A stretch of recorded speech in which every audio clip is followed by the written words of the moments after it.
আজকাল এক্সপেকটেশন একেবারে ছেড়ে দিয়েছি।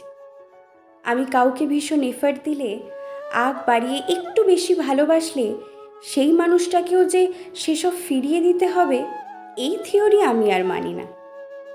বরং একতরফা যত দিন আমার ভালো লাগবে থাকবো।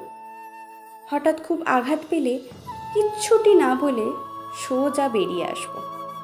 চোখে মুখে এক ফোঁটাও আফসোস রাখা চলবে না। ইদানিং কাউকে অত সহজ মনের হদিস দিচ্ছি না। দুঃখ লুকোই, আনন্দ যত সম্ভব জমিয়ে রাখি।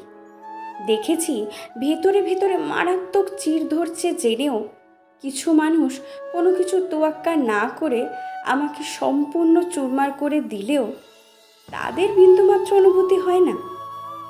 নিজে এতটা সস্তা অ্যাভেলেবেল আর নাই বা হলাম।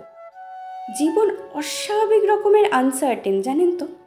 কাল কি হবে এটা কেউ বলতে পারে না। সবার জন্য ভাবতে গিয়ে যদি নিজের জীবনের খাতাটাই ফাঁকা জমা পড়ে যায়, अगर मंजिल आने से पहले ही सफ़र खत्म हो जाए। তাই যত দিন গড়াচ্ছে আরও বেশি পালানো শিখছি, কখনো চারপাশের লোকজনের থেকে তো কখনো নিজের থেকেই।